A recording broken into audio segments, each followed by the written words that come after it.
ተደሰትኩኝ። ከዛ ፀጉሬን ተሰራሁ። ማን እስከ ወንደሰን እኮ እስከ መጨረሻ በቃለት። ሞተ በቃ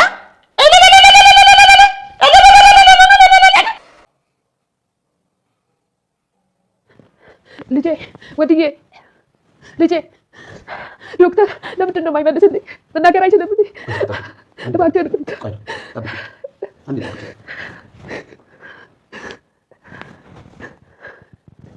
እስኪ ውጪ ጠብቁኝ፣ እዛ እንነጋገራለን።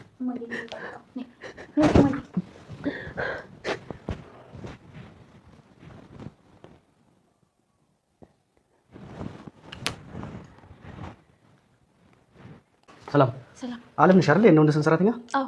ላናግርሽ ፈልጌ ነበር። ይቻላልሽ? ወንደሰንን ሊጎዳው የሚፈልግ ሰው ታውቂያለሽ? ምናልባት የተቀያየሙ ሰው ካለ? ምንም ጠላት የለውም። ጠላትም አለው ከተባለ ካገባት ጀምሮ ህይወቱን ያመሰቃቀለችበት ሚስቱ ነች። ሚስቱ ለምንድን ነው ጠላት የምትሆነው? ምክንያቱም መጀመሪያ ለመግደል የሞከረችው እናቱን ነበረ። ያ ልሳካ ሲላት ወደሱ ዞረች። እናቱን ለመግደል ሞክራ ነበር ነው ያልሽኝ? አዎ። የወዲት የባሏን እናት ለመግደል ሞክራለች? በመርዝ መረዛቸው ለመግደል ሞክራ ነበር። ከዛ እኔ የሰሩትን ወንጀል ለማጋለጥ ካሜራ ገጥሜ መረጃ ያስጉባቸው። መረጃው እጅሽ ላይ አለ? መረጃውን ፖሊስ ጋር ከመውሰዴ በፊት ዱርዬ ቀጥረው አሳግተው ወሰዱብኝ። አንቺንም አሳግተውሽ ነበር? አዎ። አጋቹ ግን መረጃውን ካየ በኋላ እኔ ለቆ እነሱን አግቶ 23 ሚሊዮን ብር ካላመጣችሁ መረጃውን አልሰጣችሁም አላቸው። እነሱም ቤታቸውን ሽጠው ሊከፍሉ ነው። ነገርና መራመድ አይችልም። ሆስፒታል ውስጥ ስትሬቸር ላይ ተኝቶ መገላበጥ ያልቻለው ግለሰብ ትናንትና ልጅሽን ለመግደል የፈለገው ሰው ነበር። ረሳሽው ነው? አውቃለሁ ልጄ፣ በቃ እንርሳው። ዋናው የኛ ደስታ ነው። ደስታችን ደግሞ በምንድን ነው? ወንደሰን መራመድ አለመቻሉ። በጣም ጥሩ። እንደሱ ነው የሚባለው። መታዘን ለማይገባ ሰው እያዘንሽ አታናች። የቀረውን እያንዳንዱን ህይወት እንዲሰቃይ ነው የማደርገው። እያንዳንዷን ወይዘሮ ወርቄ በእልልታ ደስታቸውን እየገለጹ ይገኛሉ። የወዲት ወደ እናቷ ቤት በመሄድ ወንደሰን እስከ መጨረሻው አበቃለት የሚል ወሬ ትነግራቸዋለች። እሳቸውም አበቃለት ማለት ሞተ ማለት ነው ብለው እልልታቸውን ይቀውታል። የወዲትም እናቷ እልልታ ሲያቀልጡ አልሞተም እኮ እማዬ፣ ነገር ግን እስከ መጨረሻው መናገርም ሆነ መቆም አይችልም። እናትም እድሜ ልኩን በቃ ሳይናገርና ሳይንቀሳቀስ ሊኖር ነው፣ ከዚህስ መሞት ይሻለው ነበር ይሉ ነበር። ሰላም ጤና ይስጥልኝ ውድና የተከበራችሁ በመላው ዓለም ያላችሁ ኢትዮጵያና ኤርትራውያን እግዚአብሔር ይመስገን ደህና ነኝ። የእናት ክፍል ድራማ ክፍል 47ን አብረን እናያለን። የባለፈው ክፍል መርማሪ መጥቶ ፀሐይን ማን ነው ድብደባውን ያደረሰው ወንደሰን ላይ ሲላት የማውቀው ነገር የለም መርማሪ ብላ ጥላው ነበር የገባችው። ወደ ውስጥ ስትገባ እውነትን ነገርሽው ወይስ ደግሞ አላቅም አልሽ ነው ነበር። ወይዘሮ ወርቄ እኔ ምንም አላቅም ነው ያልኩት፣ ነገር ግን እኔ አሁን ፈልገው ከርሶ የ4 ወር ደመወዝ አለኝ ደመወዜን አንጡ ትል ነበረ ፀሐይ። እሳቸውም የምን ደመወዝ ይላሉ። ምንድን ነው የሚያትረሽው? ገንዘብ እኮ ኃላፊ ጠፊ ነው ይሉ ነበር ወይዘሮ ወርቄ። ፀሐይም ለምንድነው ታዲያ እንደዚህ ተንቄ ተረግጬ እየተሰቃየው የምሰራው ለገንዘብ አይደል ትል ነበር። ፀሐይም የግድ ገንዘብ እንፈልጋለሁ ሀቄ ላቤ ነው እያለች እያለ ነበር። ቪዲዮ ያለቀው ቀጣዩን ክፍል አብረን እንይ። ቀጣዩ ክፍል ወንደሰን ምርመራ እየተደረገለት እናቱ ልጄ መናገር አይችልም ማለት ነው፣ ለምንድነው የማይናገረኝ? እባክህ ዶክተር ንገረኝ ይሉ ነበር። ዶክተሩም እባካችሁ ውጭ ውጡ፣ በኋላ እናገራችኋለሁ በማለት ያስወጣቸዋል። ነገር ግን ዶክተሩ ሲያዩ መናገር እንደማይችል ሲያውቅ ራሱን ይነቀንቅ ነበር፣ መናገር እንደማይችል። ፀሐይም ደሞዜን አምጡ ማለቷን ቀጥላለች። ወይዘሮ ወርቅም የምን ደሞዝ ይላሉ። በጣም ስትጨቀጭቃቸውም ነገ ይላሉ። ነገም ሲነጋ አሁንም ነገ ይላሉ። ደሞዙም እየተጠራቀመ ሄዷል። እሷም ደግሞ ለእናቷ መስጣት እናቷን ማገዝ እንዳለባት ትነገራለች። ፀሐይም የሰው ፊት የሚጠብሰኝና የምንቋሸሸው የተንቋሸሽኩ የሚሰራው እናቴን ለማገዝ ነው። እባክዎት ነገ ነገ እያሉ ነገን ሌላ ነገ እየወለደው 4 ወሩ አለፈ። እባክዎትን ይስጡኝ ትላለች። አባዬን የዚህ ቤት ስገባ እኮ በወር በወር ደሞዜ እንዲከፍሉ ነበር የተስማማ ነው ትላለች ፀሐይ። ወይዘሮ ወርቅም አንቺ ግን እዚህ ቤት ስትገቢ ከስራሽ ይልቅ ጨጓራሽ ነው እንዳለ ምግቤን ያለ ርህራሄ እየፈጨ የጨረሰው ይላሉ ወይዘሮ ወርቄ። ፀሐይም በተደጋጋሚ እባክዎት ለእናቴ ልርዳ ልላክላት ገንዘብ ወይን ስጥኝ ትላለች። ወይዘሮ ወርቄም እናትሽ እንደውም ተገላግላለች፣ ያንቺን ሆድ ያንቺን ከርስ መሙላት እንደውም ተገላግላለች። የምን ደግሞ ደሞዝ ነው የምትፈልጊው? እኔ ሆድሽ መሙላት እሱ ራሱ ከአቅም በላይ ነው እያለች ጭራሽ መቀለዷን ትቀጥላለች ወይዘሮ ወርቄ። ምስኪኑ የወንደሰን እናትም ልጄ በቃ እስከ መጨረሻው ላይ እናገር ነው ብለው እያለቀሱ እያነቡ እያለ የወዲት ፀጉሯን ተሰርታ ፏ ብላ ትመጣለች። ምን አስደስቶች ነው ልጄ ባለመናገሩና ባለመደሰቱ ተደስተች ነው አይደል እንደዚሁ ነሽ የመጣሽው ይሉ ነበር። የወዲትም እርስዎ ከባድ ጭንቀት ላይ እንዳሉ ሁሉ እኔም እኮ ባሌ ነው ወንድዬን እኮ ነው ያጣሁት እያለች ለማስመሰል እሷ ምንም ነገር እንደሌለችበት ትናገር ነበር። የወንደሰን እናትም ባሏን የምትወድ አንድ ሴት እንዴት ነው ባሏ የሞት አፋፍ ላይ ሆኖ ጭራሽ ለፀጉሯ የምትጨነቀው ይሉ ነበር። ፀሐይም ደሞዝ አምጡ ማለት ቀጥላለች። እሳቸውም በቃ አልሰጥሽም፣ ቁርጥሽን ወቂ፣ የምን ደሞዝ ነው? እኔ ቤቴ ልሸጥ ነው። ደግሞ አንቺ ላንቺ ምንም ርኅራኄ ሳይኖርሽ ለእኔ ቤቴ ልሰጥና ቀይን እየሰበሰብኩ እያይሽ እንዴት ነው ደሞዝ የምትጠይቅኝ? እኮ እኔ ታዲያ ወገቤ እየተንቀጠቀጠና እጆቼ እየተላላጡ ያለምንም ርኅራኄ ሲያሰቃዩኝ የኖሩት በነፃ እንድሰራ ነበር እንዴ? ነገ ነገ ሲሉኝ የነበረው እንደዚህ እየቀለዱብኝ ነበር ትላለች። ሆድሽን ከሞላሽ አይበቃሽም እንዴ እያሉ ይቀልዱ ነበር ወይዘሮ ወርቄ። ፀሐይም ታዲያ የድሃ አምላክ የምስኪኖች አምላክ ዝም የሚል ይመስሎታል ትል ነበረ። ፀሐይ አይመስለኝም፣ ያውና ቢቀጣኝ አይደል እንዴ ቤቴም ሊሸጥ ነው፣ ሜዳ ላይ ልወርቅ ነው፣ ከዚህ በላይ ምን ይመጣል ይሉ ነበረ ወይዘሮ ወርቄ። ወይዘሮ ወርቄም በቃ መኝታ ቤት የለቀሽ ውጪ፣ በፍጹም ደሞዝ ይባል የለም ብለው ያስወጧታል። በር ላይ ስትወጣ እያለቀሰች ልጃቸው ያገኛታል። ምንድን ነው ይላል። እሷም ደሞዝ ከልክለውኛል የ4 ወር ደሞዝ ትላለች። በፍጹም ደሞዝ ሳትሄጂ ከዚህ የት ነው የምትሄጂው ብሎ መልሶ ይዘዋት ይገባል። ምስኪና ወንደሰን እናትም ልጅን ያስደበደብሽው አንቺ ነሽ ሲሉ ነበር። ራሷ ቀጥቅጣ ጫካ ውስጥ እንደጣለችው ያላወቁት ምስኪኗ የወንደሰን እናት አንቺ ነሽ ያስደበደብሽው ይላሉ።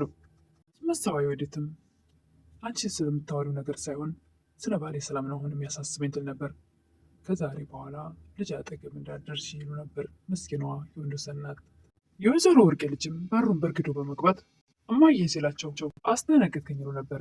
እኮ 4 ወር ሙሉ ስታሰቃያትና ብዙ ግፍ ስትሰሪባት የነበረችው ሰራተኛ ያለ ደሞዝ ስታባረሪያት ግን ምንም ስለ ስሜቱ አልተጨነቅሽም። አሁን እኔ በር ከፍቼ ስለገባው ግን ቀጥ ሄደል ይል ነበር። እኔ ምን አገባኝ ስለ እሷ ስሜት ይሉ ነበር ወይዘሮ ወርቄ። ለሰው ልጅ ክብር ይኑሩሽ እንጂ የሰው ልጅ እኮ ናት። እንዴት ነው እንደዚህ የምትናገሪው? አሁን ስለ ራሳችን ነው መጨነቅ ያለብን። ቤቱ ሊሸጥ ነው። ስለ መውደቂያችን እናስብ። ስለ ተራ ሰው እያሰብን ለምን ጊዜያችን ጨርሳለን? ያስቻለውም ተራ ሰው ነው ያልሽው ራሽን ተርታና መደም እያልሻቸው ከምጠሪው እኩል ልትመደቢ ነው። አሁን ባዶ ልትቀሪ ነው። ቤትሽም ሊሸጥ ነው። ምንም ነገር የለሽም። እኔ ወርቄ መቼም ሊሆኝ አላውቅም ይሉ ነበር ወይዘሮ ወርቄ። ታዲያ ምን ልትሆኝ ነው? ቤቱ እኮ በዚህ 2 ቀን ውስጥ ይሸጣል። እንደውም 2 ቀን ብዬ ለምኘው ነው ገዢውን። አሁን እኮ ጎዳና ነበርሽ። ቢሸጥም እኮ የምገባበት አላጣም የሚሉ ነበር ወይዘሮ ወርቄ። እኮ የት ነው የምትገቢበት ቤት ያዘጋጀሽዋል ይል ነበረ። አፓርታማ እገባለሁ የሚሉ ወይዘሮ ወርቄ እኮ እሱን አፓርትመንት ለምትኖርበት አቅሟለሽ ወይ? ገንዘቡ እንዳለ ሊከፈል አይደል? ከየት አመተሽ ነው ይህንን ሙሉ ገንዘብ አፓርትመንት ተከራይተሽ የምትኖር ይላቸው ነበር። የአፓርትመንት መክፈያ አቅሙ ስለሌለሽ የጠላሽውና የተጸየፍሽው ጭቃ ቤት ውስጥ ትገቢያለሽ። ያኔ ደግሞ ያኑሮ ምን አይነት እንደሆነ ይገባሻል። ለምም ዮዲትን አታፍሪም እንደ ሰተት ብለሽ አይንሽን በጨዋጥበትሽ ምንም እንዳልተፈጠረ ትመጫለሽ ትላት ነበር። ዋጣሽን አውቂ፣ እስካሁን እኮ አለቃሽ ነኝ፣ ይህን አታውቂም እንዴ ትል ነበር ዮዲት። ማዋጣሽን ብታውቂ ይገባሻል፣ ይሻልሻልም፣ እኔም መምረጥ አለብሽ ትል ነበር። እኮ አንቺ ነሽ የምታዋጭኝ፣ ከማዬ አንቺን ልመርጥ ያምርሻል፣ እኔም ብትመርጭ ይሻልሻል ስትላት አለምም አንቺን መርጬ ጥሩ ብር እየከፈልሽኝ ሻመት ከምኖር አንድ ቀን ስለ እውነት ቁሜ ብሞት ይሻለኛል ትል ነበር። የወይዘሮ ወርቄ ልጅ አስቻለውም ለፀሐይ ደሞዟን ካልሰጠሻት ዮዲት ባሏን ለመግደል ሙከራ እንዳደረገች እንደቀጠቀጠችውና ደግሞ አጋዧም አንቺ እንደሆንሽ ሁሉንም ነገር ነው የምናገረው፣ ሁሉንም ፍርጥርጥ አድርጌ እናገራለሁ ይል ነበር። መርማሪ ፖሊስም አለምን ጥያቄ ለማቅረብ ለብቻዋ ይፈልጋታል። ወንደሰን ላይ ሊጎዳው ወይም ደግሞ ጉዳት ለሚያደርስበት ሰው ታውቂያለሽ ይል ነበረ። እኔ አላውቅም፣ ምንም ጠላት የለውም። ጠላት አለው ከተባለም ካገባት ጀምሮ ህይወቱን ያመሰቃቀለችበት ሚስቱ ነች ትል ነበር አለም። ሚስቱ ጠላት ትሆናለች ይል ነበር መርማሪው። ምክንያቱም መጀመሪያ እናቱን ነበር ለመግደል የሞከረችው። እሷ አልሳካ ሲላት ወደ እሱ ዞረች። የወዲት የባሏ እናት ለመግደል ሙከራ አድርጋለች ይል ነበር መርማሪው። አሁን ለመግደል በመርዝ ጨምራ ልትገላቸው ስትል እኔ ደግሞ የሰሩትን ወንጀል ለማጋለጥ ስለ ካሜራ ደቅኜ ስለቀረጽኳቸው ጃዎች ይችላል ይል ነበር መርማሪው። መረጃውንማ ለፖሊስ እንዳልሰጥባቸው ሲሉ ዱርዬ ቀጥረው እኔን አሳግተው ወሰዱብኝ። ምንም አሳግቶች ነበር ይላል መርማሪው። አዎ አጋቹ ግን መረጃውን ካዩ በኋላ እኔን ለቆ እነሱን 23 ሚሊዮን ብር ካላመጣችሁ መረጃውን አልሰጥም አላቸው። እሱም ደግሞ ቤታቸውን ሽጠው ሊከፍሉ ነው። መርማሪውም የመጀመሪያ የባለፈው ክፍል ላይ የነበረውን ያስታውሱ ነበር። ለራሴ ስንት ችግር አለብኝ ቤቴንም ልሸጥ ነው እያሉ ወይዘሮ ወርቅ የሚናገሩትን ያስታውስ ነበር። በስተመጨረሻም የወዲት ወደ እናቷ ቤት ፏ ብላ ፀጉሯን ተሰርታ ትሄዳለች። እኔ እዚህ ጭንቅ ላይ ሆኜ አንቺ ፀጉሮችን ተሰርተሽ ትመጫለሽ። የወዲትም ደስ ስላለኝ ነው ማግኘት ነበር። ስለምን ነው ደስ ያለሽ ይሉ ነበር እናትየዋ። አሳግደኝ አሳብዶኝ የነበረው ሰውዬ እስከ መጨረሻው እንዳለቀለት ሳቅ በጣም ደስ አለኝ ትል ነበረ። ሰን እስከ መጨረሻው አበቃለት ሲባል ወይዘሮ ወርቄም እልልታቸውን ይቀውጡት ነበር። የወዲትም እማዬ አልሞተም እኮ ምንድን ነው የምታወሪው ይሉ ነበር ወይዘሮ ወርቄ። ሞትን የሚያስናፍቅ ምን አለ 10 እጅ በሞት የሚያስብ ውስጥ ነው ያለው ትል ነበር የወዲት። ልቤን የምታንጠለጥዩ ለምንድን ነው የማትናገሪው? ግልጹን ይሉ ነበር ወይዘሮ ወርቄ። ከርም ሆነ መራመድ አይችልም። ስቀጠቅጠው የደም ስሩ ተነክቷል መሰለኝ። እስከ መጨረሻው አልሞተም እንጂ ሞቷል። አለ እንዳለ አይቆጠርም። አለ ማለት አይቻልም ትል ነበር ዩዲት። ወይዘሮ ወርቄም ዘላለም አለሙና እንደዚህ ኖሮ እሱ ወደ ሞቱ ቢሆን ይሻለው ነበር፣ በጣም ያሳዝናል ይሉ ነበር ወይዘሮ ወርቄ። ዩዲትም እኔን እኮ በራሴ እጅ በእጆቼ መቃብሬን ውስጥ ሊቀብረኝ በእጆቼ መቃብሬን ሲያስቆፍረኝ የነበረ ሰው እንዴት ያሳዝንሻል? በዛን ሰዓት አሳዝኖች ነበር ወይ? ሆስፒታል ተኝቶ ስትሬቸር ላይ መግባት ያልቻለው ሰው ዛሬ እኮ እንደዛ መሆን ሳይሆን ማየት ያለብሽ ትናንትና ልጅሽን ጫካ ውስጥ ገሎ ሊቀብራት ነበር። ያሳሹ እንዴ ትል ነበረ ዩዲት። በቃ እንርሳው ልጄ፣ ዋናው የኛ ደስታ ነው ትል ነበር ወይዘሮ ወርቄ።